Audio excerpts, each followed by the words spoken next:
Gdje si kralju, gdje si legendo? Momo, prekini, ne znam što ću s ovom trakom, što je ovo, nije bilo prije ovako. A što ti je Krsto navuo vrućinu da se dereš ovako? A ti gdje da je zakačim? Pa daj malo ju ruku, nek se poberi dolje i neka je drži. Ajde mala, Onda ću ja, drži Ovo da ti kaže, došla sam na uviđaj ovdje s Krstanom, razumiješ, imamo jedno lice ovdje, vruće je vrlo, jesi li bio sinoć u Trocadero?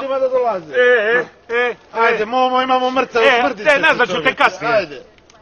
Vidi ga čovjek. Što ti je? Vidiš li da razgovara? Žega je čovjek. Na mobilni telefon. Špic, Avgust. A što ima tu da se gleda? Evo A ga što mrtav mu je? čovjek. A mrtav, pregažen. A kako znaš, molim te, da je pregažen? Pa kako ne znaš, pogledaj, molim te, evo trag ide ovdje kočenja od jednjaka do genitalija. I što ćemo sad s njim? Što ćemo s njim? Moramo praviti zapisnik. Novu vrućinu, ja moram zapisnik. Svaki dan zapisnik. Danas je tvoj red, ti pišeš zapisnik. Izvoli. Pregazilo ga, Mišelinka. Ne moram ti crtat, valjda. I što ćemo sad? Te pogledaj, molim te, ima li lice kakvi ličnije biljega, tragova ili nešto tako? Ne mogu ga baš dirat, a? A nemoj ga dirat. Evo, ovdje je jedna bradavica, dlakava, poviš nosa ispod oka. Poviš nosa Ispod oka, dlakava, bradavica. Oka. Ima neku značku ima. vidi. Značku? A ja, FK Radnički Kragujevac, Pi. Srbijanac, turista, vidi ga. Iđe ga turista. Što ćemo? Znao sam da je turista čim sam ga video sa kosom, to čim sam... Samo problemi, samo Onda kada su nam problemi. turisti došli, ja sam ti rekao prije 20 godina kada smo počeli raditi zajedno, od kada su turisti unišli, došlo je do sloma, evo ih sada leže svaki dan po putu. A ništa, da. A vidiš li crveni trag od udarca, vidiš li crveni trag, to je 100% Ferrari? Pa što onda? Što Ferrari? mene briga koje njega vozilo pregazilo? Pa znaš li koga je pregazio? Mišelinka i crvena boja od Ferrarija, mali Bačo ga je digao u zrak, Pa koji mali Bačo? Mali Bačo, sin Joka Blagojevića, predsjednik opštine. Joj, pa oni gazi ko čunjeve i kobara. A, ubaraj na normu, što ću ja? Ja moram to da zataškam, ovo je već 10. A što da pričamo da je bio pijan? Mali Bačo da je bio pijan. Pa nije Bačo, turista, brate mili. O nego što, nego da je bio pijan. Promil krvi, Daš, nije zna gdje je, prošeta se malo oko 6 promila u krvi. Ko 6 Prošeta promila. se pijan prometnom ulicom. Imaš li ti loze u kolima? Ma kako nemam, imam onu službenu litru.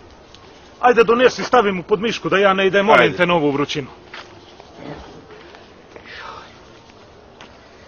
Znači 6 promila alkohola čistog.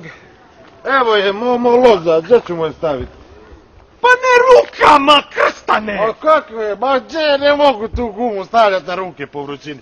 Pa uzet ćemo poslije kao dokaz to, razumiješ? Ajde, stavit ćemo ovdje kao... No, što mu je? Što? Izgleda da je on još živ. O, mrta, Krsto! Lice! Turisto! Turisto lice, hej! I možeš li ustat pa otići prijeko drugu stranu ulice da... Samo se prevaljaj, ne moraš ni hodat, samo se prevaljaj dolje. Što ćemo sad, ko će sad brisat zapisnik? Mi ako zovemo hitnu, to neće 4 sata doći. A još ako ima utakmica neće doći do uveče, nego ćeš ti da pišeš novi zapisnik da je živ. A ja Bogu mi neću. A tek ja da piše drugi... I što sad? Znaš šta? Ja bi mogao izvaditi ovaj akumulator iz puha dolje. I samo ga prikačiti... Misliš da ga... A to će izgledat kao infrakt neki da je bio, jel? Ne može. Znači će tragove od paljenja, razumiješ? Stavit ćemo mu lozu preko. Ne, saslušaj me. Te molim te, okreni se na drugu stranu kada razgovaram s Krstom. Jel bi mogao ti da sedneš u puha, pa da kreneš jedno 100 metara ovuda ovim putom, gore ka Titograd? Da. Pa se vratiš u rikverc za Bijelopolje. Da. Pa ponovo kreneš za Titograd. Da. Pa se vratiš u rikverc za Bijelopolje. Da. Pa ponovo kreneš za Titograd. Da. Pa se vratiš u rikverc za Bijelopolje. A čekaj, pa to je puh, Pa nije ponovo Stojadin. Ja idem po puh. Daj slobodno. Ajde. Evo ti malo se... Joj. Ajde, požuri, molim te da stignemo do Čatovića. Viđu li ti moj krstane? Ja! Nije kom je namijenjeno, nego kom je suđeno.